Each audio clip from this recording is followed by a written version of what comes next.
ဘင်းဆွေတော်မျိုးတော်တင်ကြံကိုတော့မှာပါဟုတ်ပါတယ်ရောင်မျိုးငါးရကြီးဖျားဒီအနောက်ဘက်နားမှာရှိတာပေါ့နော်ငါးရကြီးဖျားကိုချိန်ရောများများဆိုဖူးဖူးမဲ့ဒီဘင်းဆွေတော်မျိုးတော်တင်ကြံကိုခါမှမရောက်ဘူးမှတော့မဟုတ်ဘူးပေါ့နော်ကျွန်တော်လည်းအခုမှပထမဆုံးရောက်ဘူးတာဒီငါးရကြီးဖျားရဲ့ဘေးလန်းတိုင်းကိုပတ်သွားမယ်ဆိုရင်ဒီဖုံးချောင်းတွေကိုဖြတ်သွားအောင်ပါခင်ဗျသွားရင်တော့ဒီဘက်လမ်းလူလက်ရှင်းနေခင်ဗျဒီတိုင်းဆက်သွားမယ်ဆိုရင်အခုဒီမှာပေါ်ရမူဖျားလေးတွေရှိတဲ့လမ်းကြောင်းကိုရောက်ပါတော့မယ်ဒီမှာငါတို့ကြီးဘိုးဘိုးကြီးရှိတယ်နန်းနန်းလေးရှိရခင်ဗျဖျားလေးတစုနဲ့ပေါ့နော်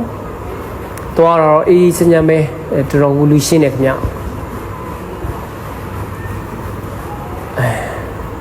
ဒီငါတို့ကြီးအဒီဘိုးဘိုးကြီးနန်းနန်းဒီဘက်ရှစ်တဲ့ကနေရှောက်တော့မယ်ဆိုရင်အခုလိုဒီဇောင်းနန်းလေးကိုတွေ့ပါမယ်ဇောင်းနန်းတိုင်းကိုဆင်းသွားလိုက်မယ်ဆိုရင်အုတ်ကူဖွေးသားနဲ့ဘင်းဆွေတော်မျိုးတင်ကြံကိုရောက်မှာပါဖြစ်ပါတယ်မိုးရင်းသွားတာဆိုတော့မိုးရင်းမိုင်းဆိုတော့သတိထားဖို့လိုတယ်ခင်ဗျာဒီဘက်မှာချွတ်တေးလိုမျိုးပေါ့အကောင့်ပလောင်တွေရှိတယ်ခင်ဗျာတောတွေထားနေတာဝင်ကြီးဒီဇောင်းထဲမှာဆိုရင်တော့ဒီမင်းတက်ထက်ကောက်တင်ကြီးရဲ့မင်းတို့မင်းရဲ့သမီးတော့ပေါ့နော်မင်းတက်ထက်ကောက်တင်ကြီးရဲ့ပကြီးကားကထားရှိနေသူကဒီဘင်းဆွေတော်မျိုးတင်ကြံရဲ့ဒီဥက္ကဋ္ဌလို့လည်းသတ်မှတ်ထားရတာပေါ့နော်ဟိုရင်တော့ဒီနေရာမှာဘင်းဆွေတော်မျိုးတင်ကြံပေါင်း60ကျော်ရှိတယ်လို့လည်းဒီတက်တော်ရှိဖုန်းကြီးပါကျွန်တော်ပြောပြတာကျွန်တော်သိရပါတယ်အခုမြင်တွေ့နေရတော့လင်းပိမင်းသားကြီးရဲ့အုပ်ကူပါဒီဘက်မှာတော့တက်တော်103နေနဲ့မင်းတို့မင်းကြီးရဲ့သမီးတော်မင်းတက်ထိတ်ကောင်တင်ရဲ့အုပ်ကူဖြစ်ပါတယ်ဟိုဘက်ချမ်းမှာတော့ဒါလင်းပိမင်းသားကြီးရဲ့ကျင်ရတော့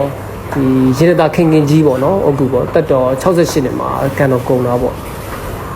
ဒီနေရာမှာတခုစင်မကောင်းဖြစ်เสียရှိတာတော့ပေါ့နော်ဟိုပြုပြင်ထိန်းသိမ်းမှုအရာနဲ့ပြီးတော့ဟိုဒီညတောင်ဖုံကြီးကျောင်းရဲ့အနောက်ကျောဒီသာသနာနယ်မြေလို့ဖြစ်နေတာပေါ့နော်ဒီနေရာမှာက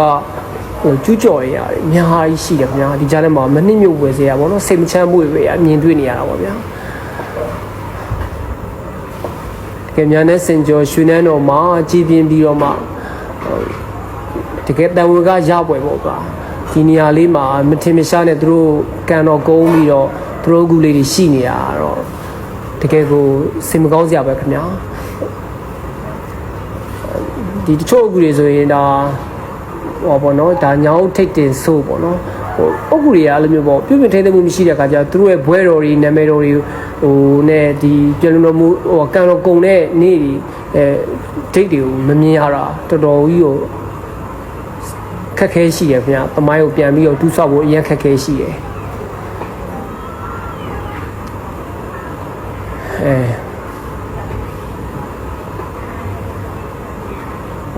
ရန်ကုန်မြို့မှာဒီနေရာလေးရှိတယ်ဆိုတာလော hidden plate လို့ဖြစ်နေတာပေါ့နော်ဟိုကျွန်တော်တို့ကဒီဟိုဘရင်ဆွေတော်မျိုးတော်တွေဆိုတာမျိုးကကျွန်တော်တို့ national မျိုးမျိုးသားတိုင်းအတွက်ကတော့ဘယ်လိုပြောမလဲဆိုတော့ Nobel ဖြစ်တဲ့လူရန်စားတည်းရပေါ့ဗျာတကယ်ကိုဒီနေရာတွေဆိုတာမျိုးက